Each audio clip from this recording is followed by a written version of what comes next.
오늘 하나님께서 우리에게 주시는 말씀은 디모데전서 3장 14절에서 16절의 말씀입니다.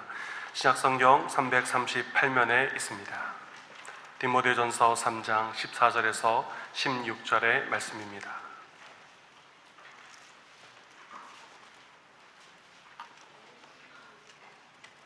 다 폈으면 함께 교독하시겠습니다.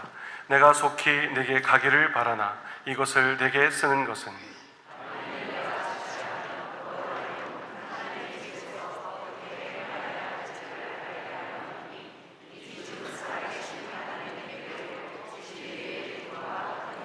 함께 읽겠습니다.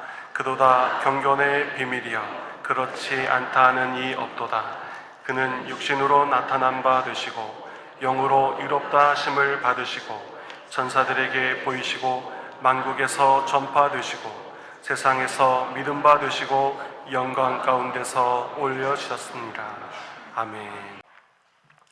홍성교회 74번째 생일을 허락하신 하나님께 할렐루야. 모든 영광을 성삼위 하나님께 올려드립니다. 우리 홍성교회는 한국 전쟁이 발발하기 꼭 1년 전 1949년 6월 5일 주일입니다. 홍성재판소 판사 부인인 임성현 집사 집에서 충남로의 전도부장 송일태 목사님과 11명의 교인이 모여 홍성교회 창립 예배를 드렸습니다. 이는 1909년 장로교 감리교 선교지 이양 후 40년 만에 홍성 땅에 다시 세워진 장로교회입니다. 그리고 1949년 9월 충남노회에서 홍성교회 설립을 허락하여 정식으로 충남로에 속한 교회가 되었습니다. 그런데 안타깝게도 이듬해 한국 전쟁이 발발하여 이제 갓 태어난 교회가 큰 시련을 당합니다. 또한 1951년에 북한에서 남한으로 피난 온 교인들이 본인들이 북한에서 다니던 장로교회를 찾아오게 되므로 침체된 교회가 다시 활성화되는 결과를 가져왔습니다. 그분들의 수고와 헌신도 잊지 말아야 할 것입니다. 당시 지역민들이 홍성장로교회를 피난민 교회라 불렀다고 합니다. 초대 예루살렘 교회가 유대교로부터 큰 박해를 받은 것 같이 홍성장로교회도 초기에 많은 시련을 당하였습니다. 그러나 그리스도의 교회는 음부의 권세가 이기지 못한다 말씀하신 것 같이 이런 고난을 잘 극복하여 오늘날 믿음의 반석에 든든히 서가는 교회가 되었습니다. 오늘 교회 생일을 맞이하여 교회의 본질에 관한 말씀을 받고자 합니다. 구약시대 성전과 신약시대 교회는 연속성이 있는가 하면 또한 차별성이 있습니다. 먼저 연속성은 하나님의 집이요 만민이 기도하는 집이라 하는 겁니다. 구약시대 성전도 신약시대 교회도 하나님의 집이요 만민이 기도하는 집입니다. 솔로몬이 성전 봉헌할 때 이런 내용이 포함이 되어 있습니다. 주께서 전에 말씀하시기를 내 이름이 거기 있으리라 한 곳, 이 성전을 향하여 주의 눈이 주야로 보시오며 주의 종이 이곳을 향하여 비는 기도를 들으시옵소서. 성전은 하나님의 이름으로 세워진 하나님의 집이며 만민이 하나님께 나와 기도하면 응답받는 기도하는 집입니다. 이사야 선지자도 성전은 만민이 기도하는 집이라 선언했습니다. 내가 곧 그들을 나의 성산으로 인도하여 기도하는 내 집에서 그들을 기쁘게 할 것이며 그들의 번제와 희생을 나의 제단에서 기꺼이 받게 되리니 이는 내 집은 만민이 기도하는 집이라 일컬음이 될 것임이라. 신약시대 교회도 동일합니다. 교회는 하나님의 집이요 만민이 기도하는 집입니다. 오늘 본문 사도 바울이 디모데에게 편지하기를 너로 하여금 하나님의 집에서 어떻게 행해야 할지를 알게 하려 함이니 이 집은 살아계신 하나님의 교회요 진리의 기둥과 터이니라. 그런가 하면 신약교회의 차별성이 있습니다. 즉 구약시대 성전과 다른 점입니다. 신약의 교회는 예수 그리스도의 몸이요 교회의 머리는 예수 그리스도입니다. 에베소서 1장 23절 교회는 그리스도의 몸이니 만물 안에서 만물을 충만케 하시는 이의 충만함이니라. 또한 신약의 교회는 성령이 내주하는 공동체입니다. 교회의 탄생도 성령 강림으로 말미암았고 진리의 말씀이 증거되는 것도 성령의 능력이며 교인들에게 각양 은사를 주시는 것도 성령께서 하시는 일입니다. 즉 교회가 교회되게 하는 분이 성령이십니다. 요한계시록에 보면 귀 있는 자는 성령이 교회들에게 하시는 말씀을 들을지어다 라는 구절이 7번 나옵니다. 즉 성령은 반드시 교회를 통해서 말씀하시고 교회를 통해서 일하십니다. 이상을 종합하여 우리 교회는 이런 교회가 되어야 할 것입니다. 그리스도께서 머리가 되어 주인이신 교회, 성령이 충만하여 진리의 기둥과 터가 되며 만민이 기도하는 집인 홍성교회가 되기를 소원합니다. 그 가운데 오늘 강조하고자 하는 주제는 우리 교회는 진리의 기둥과 터라 하는 것입니다. 기둥, 터. 이는 건축물 또는 건축에서 사용하는 용어입니다. 그런데 교회가 진리의 기둥과 터라 하는 것은 세상의 중심이 교회요 세상을 지탱하는 것이 교회라 하는 말입니다. 베드로가 신앙 고백했을 때 예수께서 이런 말씀하셨습니다. 내 위에 내 교회를 세울 텐데 음부의 권세가 이기지 못하리라. 여기서 내 위에라고 하셨는데 이는 베드로 개인을 의미하는 것이 아니라 베드로가 고백한 믿음 위에 그리스도의 교회를 세울 것이다. 실제로 베드로 한 사람에게만 성령이 임한 것이 아니라 120명 전원이 성령을 받았고 그래서 기독교회가 탄생한 겁니다. 구약시대 예루살렘 성전이 성전다웠을 때에는 이런 찬송을 불렀습니다. 터가 높고 아름다워 온 세계가 즐거워하며 큰 왕의 성 곧 북방에 있는 시온산이 그러하도다. 그러나 성전이 성전답지 못할 때 이런 경고의 말씀을 하셨습니다. 악인이 활을 당기고 화살을 시위에 먹이며 마음이 바른 자를 어두운 데서 쏘려 하는도다. 터가 무너지면 의인이 무엇을 하랴. 여호와께서 그의 성전에 계시고 여호와의 보좌는 하늘에 있으며 그의 눈이 인생을 동촉하시고 그의 안목이 그들을 감찰하시도다. 봉독한 디모데 전서는 목회 서신으로 분류가 됩니다. 사도 바울이 믿음으로 낳은 아들이요 가장 사랑하는 제자 디모데에게 쓴 편지입니다. 디모데가 목회를 잘할 수 있도록 구구절절 사랑이 담긴 진리의 말씀을 기록했습니다. 그런데 오늘 봉독한 3장 14절에서 16절 말씀은 디모데 전서를 기록한 목적이며 이 서신의 백미라고 할 수 있습니다. 지금 사도 바울은 디모데를 에베소 교회에 목회하도록 하고 자신은 여러 곳 전도 여행을 하고 있습니다. 물론 바울이 빠른 시일 내에 디모데에게 가기를 원하지만 사정이 여의치 않습니다. 그래서 먼저 서신을 통하여 이렇게 목회하라 당부하고 있습니다. 내가 속히 내게 가기를 바라나 이것을 내게 쓴 것은 만일 내가 지체하면 너로 하나님의 집에서 어떻게 행해야 할 것을 알게 하려 함이니. 여기서 사도 바울은 에베소 교회를 가리켜 하나님의 집이라 하였습니다.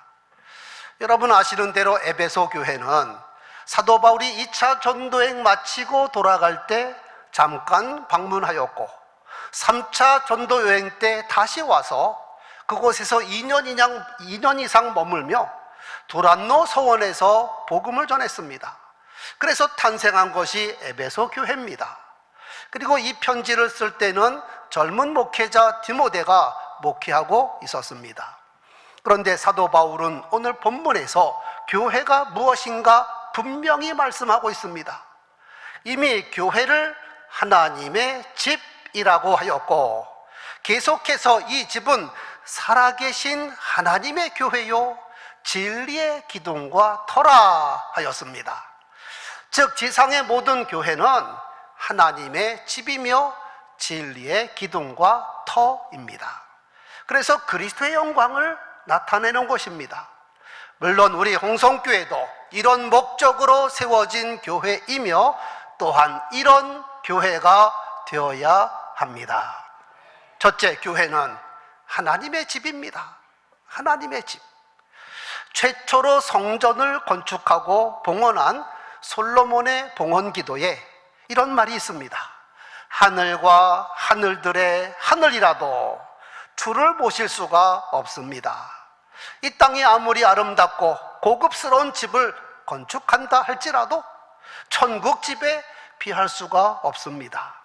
그런데도 하나님께서 이 땅에 하나님의 집을 두신 목적은 우리 인생들을 사랑하셔서 그렇게 한 겁니다. 집이란 가족들이 모여 사는 곳입니다. 남편과 아내가 있고 부모와 자녀가 있고 핏줄을 나눈 형제들이 있습니다. 이렇게 혈연 관계로 맺어진 식구들이 살과 살을 맞대고 사는 곳이 집입니다. 스위트 홈이란 노래 가사 이렇게 되어 있습니다. 즐거운 곳에서는 날 오라 하여도 내 쉴 곳은 오직 내 집뿐이리. 아무리 고급 호텔이 있다 할지라도 거기서 먹고 자는 것보다 된장찌개라도 내 집에서 먹는 것이 더 맛있고 늘 자던 내 잠자리에서 자는 것이 훨씬 편합니다. 이유는 집이야말로 사랑이 있는 곳이며 가족이 있고 평안과 안식이 있는 곳이기 때문입니다. 그런데 하나님께서 교회를 가리켜 하나님의 집이라 하였습니다. 하나님의 집은 하나님만 거주하시는 것이 아니라 하나님의 자녀들이 사는 곳입니다. 앞에서도 말씀한 대로 영이신 하나님께서는 굳이 이 땅에 집을 가질 필요가 없습니다. 그런데도 두신 것은 자녀된 우리들을 위하여 그렇게 하셨습니다. 얘들아, 나와 함께 같이 살자. 교회는 하나님과 하나님의 자녀들이 모여 사는 곳입니다. 사랑을 나누고 음식을 나누고 하나님을 찬미하며 진정 안식과 평안을 누리는 곳입니다. 성도 여러분, 우리 홍성교회가 하나님의 집인 것을 믿으시기 바랍니다.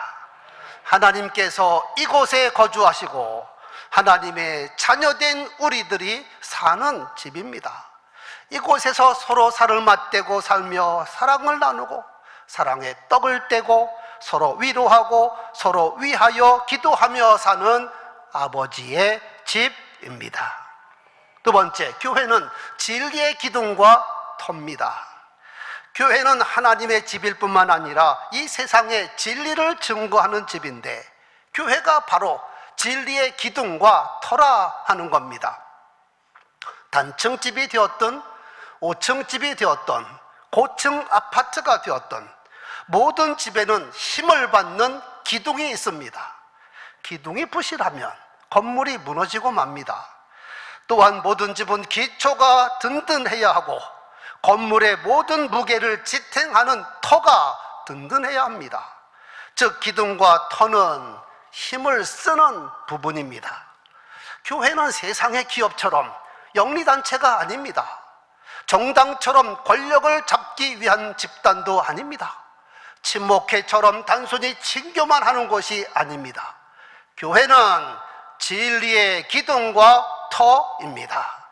진리이신 예수 그리스도를 증거하며 예수님의 몸이며 진리의 영이신 성령께서 내주하는 공동체입니다. 그래서 교회의 힘은 교인 수에 있는 것이 아니고 목회자의 능력도 아니며 헌금이나 재정의 넉넉함에 있는 것이 아니고 속한 교인 가운데 힘 있는 사람에게서 나오는 것이 아니라 교회의 힘은 진리에서 나오는 것입니다. 그러므로 교회는 힘을 쓰되 세속적인 수단 방법이 아닌 진리의 힘을 써야 합니다. 성도는 진리를 위하여 힘을 쓰는 사람입니다. 진리에서 나오는 힘을 쓰는 사람입니다. 그리스도가 그렇게 하셨습니다. 하나님의 집에 사는 사람은 의인이라 말합니다. 그리고 의인은 진리의 터 잡은 사람들입니다. 그래서 진리의 터가 무너지면 의인이 어떻게 되겠습니까? 하나님께서 지키십니다. 하나님께서 성전에서 터가 무너지지 않도록 진리를 지키시고 의인을 붙잡고 계십니다.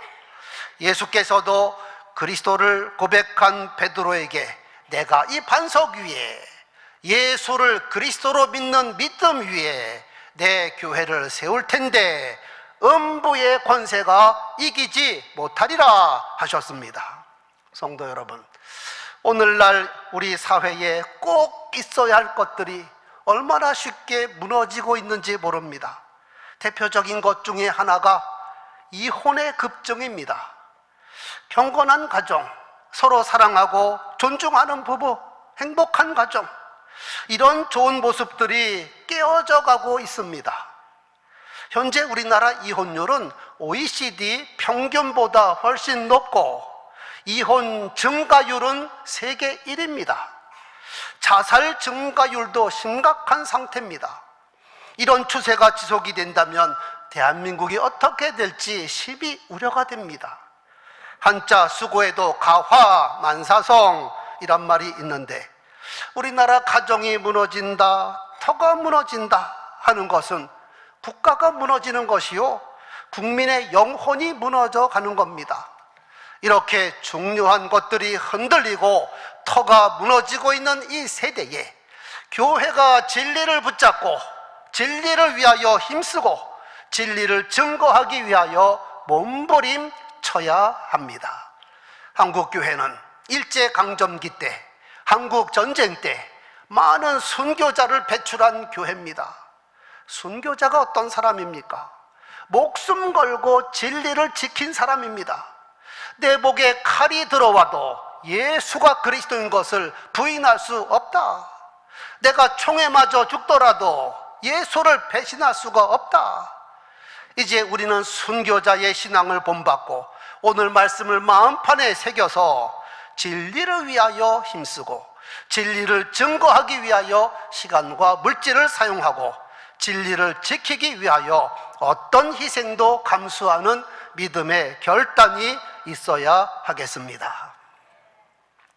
우리 교회 입구에 말씀석을 자세히 본 분들은 기억을 하시겠지만 한쪽에는 수고하고 무거운 짐진 자들아 다 내게로 오라는 초청의 말씀이 새겨져 있고 또 한쪽에는 오늘 본문입니다. 이 집은 살아계신 하나님의 교회요 진리의 기둥과 터니라 하는 교회의 정체성을 선언하는 규절이 새겨져 있습니다.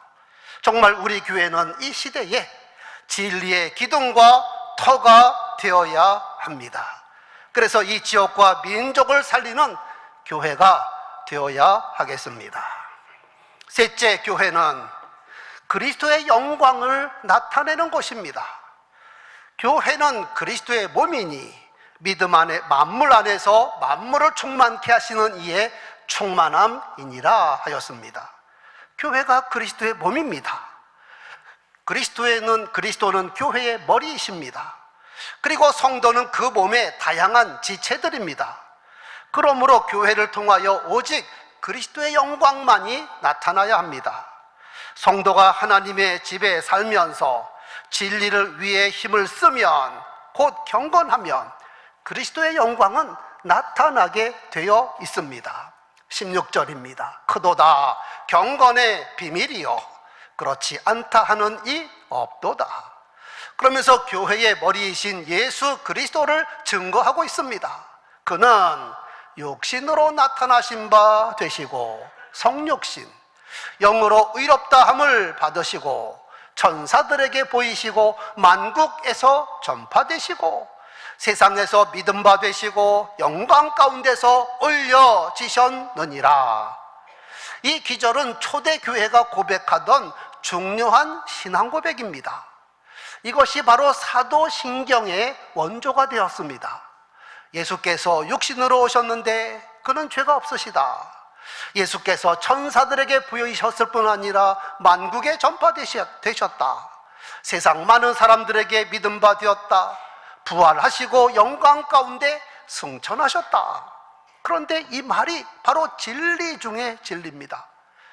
본디오 빌라도는 예수를 신문하며 진리가 뭐냐 물었지만 그는 아직 답을 받을 준비가 되어 있지 않았습니다. 오직 정치적 야욕에 불타는 마음을 갖고 있었기 때문입니다. 실은 이미 예수께서 진리에 대하여 다 말씀해 주셨습니다.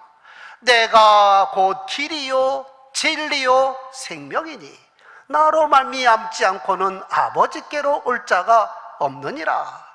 예수님 자신이 진리이며 예수님의 말씀이 진리입니다.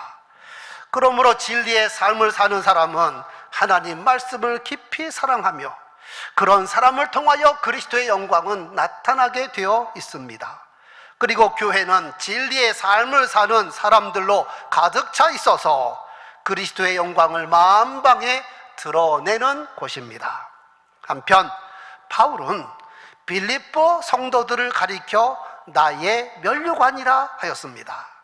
나의 사랑하고 사모하는 형제들, 나의 기쁨이요 면류관인 사랑하는 자들아. 이 말씀에 근거하면 교회는 면류관 중에 면류관입니다. 교회의 지체들인 저와 여러분이 아름답게 신앙생활하면 믿음의 역사, 사랑의 수고, 소망의 인내가 잘 조화된 삶을 살면 교회의 머리이신 예수께서 영광을 받으시고 교회의 주인이신 하나님께 면류관이 되는 겁니다. 앞으로도 홍성교회가 오늘 주신 말씀대로 하나님의 집, 진리의 기둥과 터, 그리스도의 영광인 교회가 되며 우리 모두가 영광스러운 하나님의 자녀로 살아 하나님의 자랑이 되기를 주의 이름으로 축원합니다.